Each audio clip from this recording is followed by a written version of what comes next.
Now, you're probably thinking that the last invasion of Britain was 1066. But you'd be wrong. The last invasion of mainland Britain was actually in 1797 during the Napoleonic Wars. Because on the 22nd of February of that year, 1,400 French troops landed near Fishguard in Wales.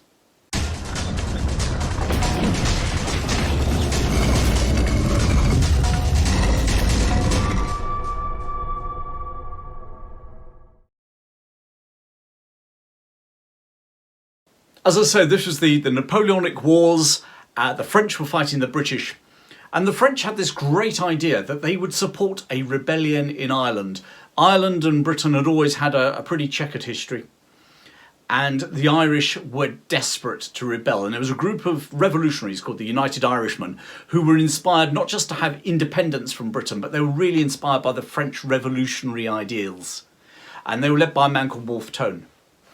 And the French saw this opportunity to support a rising in Ireland, and two things would happen with that. Number one, they would tie up British troops fighting in Ireland.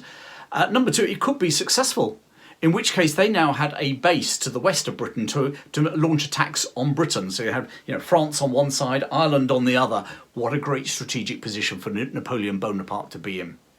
15,000 troops were to land in Bantry Bay in Ireland and support the rising. And at the same time, what they were going to do was have two landings in England, which would tie down British troops in England, trying to defend England. They were going to land at Newcastle upon Tyne, up in the northeast of England, and at Bristol in the southwest. And the Bristol force would sack Bristol, which was a major shipping port. They would move up the English-Welsh border, which is called the Welsh Marches, to Chester, then attack Liverpool, another major port, and somehow then meet up with the guys coming down from Newcastle upon Tyne, tying down goodness knows how many thousands of British troops, while the rebellion in Ireland with 15,000 French troops in support would really take off. But like all good ideas, they go wrong. And the first thing that went wrong was that they needed about 40,000 troops for this brilliant venture. And Napoleon gave 15,000 for the landing in in Ireland, and he made about 3,000 available for these two landings in England. So about 18,000 versus the 40,000 they needed. The second problem was that not only did Napoleon not give them enough troops, but the quality of the troops was highly questionable. At least half the troops that were coming to England were either made up of convicts, so their enthusiasm for supporting this great venture was highly questionable. Their discipline was highly questionable. And the third thing that happened was they didn't take account of the great British weather. So what panned out? Well, first off, the attack on Bantry Bay hit tremendous storms. The French lost nearly 2,000 troops before they'd even landed in Ireland. In fact, the losses were so big, the storm was so bad, they actually turned around and cleared off, which left the two diversionary attacks on Britain still going ahead. However, the troops going to Newcastle upon Tyne mutinied en route, and that fleet turned round and went back to France, which left the attack on Bristol. The winds and storms hit that fleet as well. And they couldn't advance up. They were going against the wind. They couldn't go up the Severn Estuary towards Bristol. They had to turn round. And they went round the headland and arrived at Fishguard in Pembrokeshire, southwest Wales. And there, on the 22nd of February 1797, 1,400 French troops from the Legion Noire, the Black Legion, landed. No sooner had they landed than the French fleet cleared off as well. The Legion Noire was commanded by an Irish American called William Tate. He was in his 40s, he was a veteran of the American Wars of Independence, and he had two passions in life. He was passionately Republican, and he was passionately anti-British. And he had he'd wandered from America after the American Wars of Independence and had ended up in Paris, enamoured with the French Revolution. There he met Wolfe Tone, the Irish revolutionary, the United Irishman.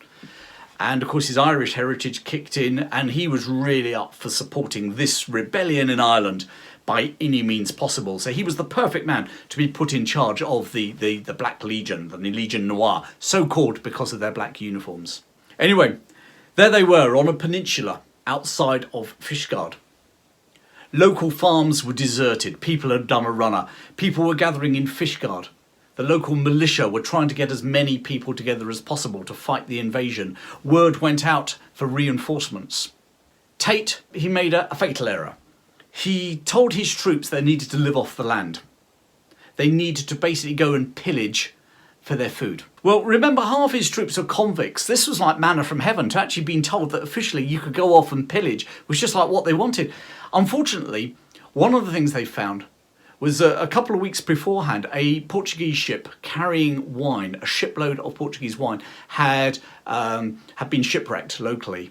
And everyone in the local population had got down to this wreck and had rescued as many bottles of Portuguese wine as they could, which the French soldiers, or the convict soldiers, found in every farmhouse they went to on the peninsula. So suddenly what poor Colonel Tate was half his force completely and utterly blottoed.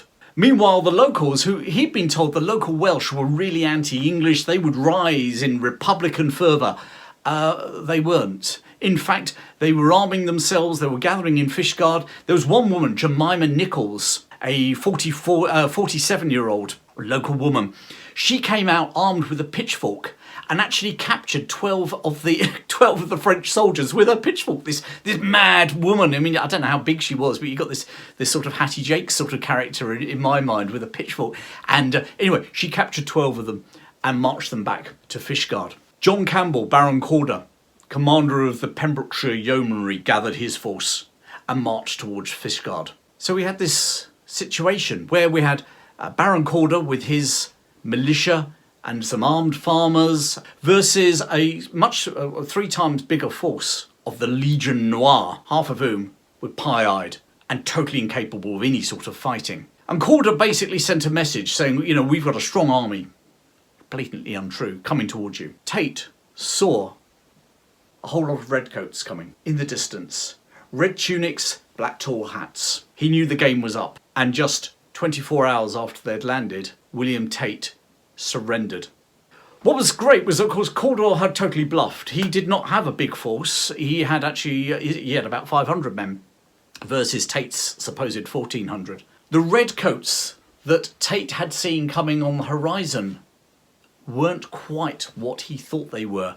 They were local Welsh women dressed in their traditional Welsh costume of a red cloak and the tall conical hats. And from a distance, they looked like redcoats. And there it was, 23rd of February, 1797, it was all over. Tate and his men were imprisoned. They were later swapped in a prisoner swap in the Napoleonic Wars. Tate went back to America and that he sort of went into the mists of history. No one really knows what ever happened to him. And that's the end of the last invasion of mainland Britain. Little story, 22nd of February, 1797. Hope you enjoyed it. What I love about British history is there's just so much stuff, and there's all the big events, and most of the time we don't actually know a lot about them, but there are all these little events as well. And if you want to know more about those, then sign up at for my newsletter at www.thehistorychap.com, and I share these videos and longer talks on a regular basis. See you soon.